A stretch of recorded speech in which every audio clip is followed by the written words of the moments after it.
2024 के चुनाव से पहले वैसे तो सभी दलों ने अपनी अब रणनीतियों को रंग देना शुरू कर दिया है, लेकिन उत्तर प्रदेश की बिसात बीजेपी बनाम समाजवादी पार्टी के सियासी संग्राम, दांव और दावों का दौर थोड़ा दिलचस्प होता दिख रहा है। चाय पर चर्चा के जरिए जीत का मंत्र सिद्ध कर चुकी बीजेपी अब टिफिन पर चर्चा के जरिए पदाधिकारियों को जीत का प्रयोग सिखा रही। रविवार को सीएम योगी आदित्यनाथ खुद अपना टिफिन लेकर पहुंचे, तो वहीं बुधवार को राष्ट्रीय अध्यक्ष जेपी नड्डा ने भी नोएडा में टिफिन पर चर्चा की।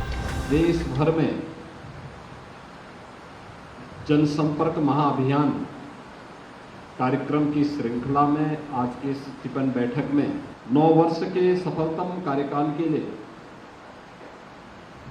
आदरणीय प्रधानमंत्री जी और केंद्र सरकार के प्रति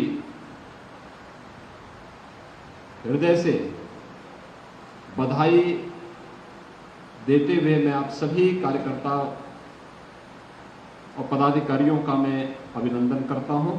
आदरणीय प्रधानमंत्री जी के सुझाव का ध्यान में रखते हुए इन बैठकों को हमने टिफिन बैठक में परिवर्तित किया है, जिसमें सभी कार्यकर्ता अपने घर से टिफिन लेकर आते हैं, यहाँ बैठते हैं, सामूहिकता में चर्चा करते हैं, पार्टी को कैसे मजबूत किया जाए और मोदी जी की जन कल्याणकारी नीतियों को जनता तक पहुंचाने में जो कार्यकर्ता लगे हैं उनको किस तरीके से वो जनता के बीच में ले जा रहे हैं, इसका भी हम समीक्षा भी करते हैं, चर्चा भी करते हैं।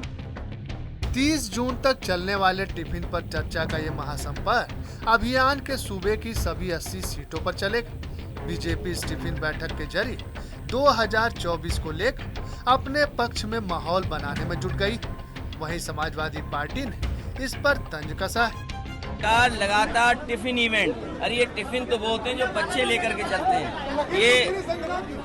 ये भारतीय जनता पार्टी का जो टिफिन कार्यक्रम है, ये टिफिन कार्यक्रम क्या है? आप बच्चों को खाना नहीं दे रहे, बच्चों को ड्रेस नहीं दे रहे, बच्चों को जूता नहीं दे रहे, बच्चों के भविष्य को बर्बाद कर रहे हो और खुद टिफिन खा रहे हो। जो सरकार खुद टिफिन खाए, बच्चों को खाना न दे, वो क्या उम्मीद करोगे कि बच्चों के भविष्य को बेहतर करेगी? इसी कड़ी में प्रधानमंत्री नरेंद्र मोदी भी हर महीने किसी न किसी कार्यक्रम में उत्तर प्रदेश के दौरे पर रहेंगे। इतना ही नहीं, कुनबा बढ़ाने की कवायद, पुराने नेताओं की घर वापसी और पुराने साथियों से गठबंधन के दरवाजे भी खोल दिए गए। बीजेपी छोड़ के गए दारा सिंह चौहान की घर वापसी होने वाली, तो वहीं सुहेल देव समाजवादी पार्टी की बीजेपी के साथ आने की अटकलों पर भी विराम लग सकता है। जल्द ही सुभाष और बीजेपी के गठबंधन का ऐलान हो सकता है। वहीं 2024 की परिधि में समाजवादी पार्टी भी कुछ प्रयोग करती दिखाई दे रही। स्वामी प्रसाद मौर्य के जरिए उठे रामचरितमानस के मुद्दे पर बैकफुट पर आ चुकी समाजवादी पार्टी 2024 के चुनाव में अब सॉफ्ट हिंदुत्व के दांव पर दम दिखाएगी। गोला गोकर्णनाथ के बाद अब ऋषियों की धरती नैमिषारण्य में प्रशिक्षण शिविर लगेगा। जाति जनगणना जैसे मुद्दे उठाकर अखिलेश जहां जाति समीकरण भी साधने में लगे, तो वहीं मायावती के वोट बैंक पर भी नजर जमाए हुए। इसी कड़ी में वो अंबेडकर वाहिनी सरीके संगठन का गठन भी कर चुके। वहीं लोक जागरण रथ यात्रा का रथ 2024 के लिए तैयार हो गया है। यूपी में 80 सीटों के भारी भरक संग्राम में राष्ट्रीय राजनीति में भी अखिलेश यादव अपनी जगह बनाने में जुटे। केसीआर से लेकर ममता दीदी तक, नीतीश कुमार से लेकर अरविंद केजरीवाल तक मुलाकातों का दौर भी शिद्दत से चल रहा है। इसी कड़ी में आम आदमी पार्टी के नेताओं ने लखनऊ में अखिलेश यादव से मुलाकात की। 24 जनता तैयार है और 24 में बदलाव होना है। 24 में बदलाव के लिए जनता तैयार है और जो बुनियादी सवाल वो आज वही हैं। किसान परेशान हैं, चरम सीमा पर महंगाई है, चरम सीमा पर बेरोजगारी है।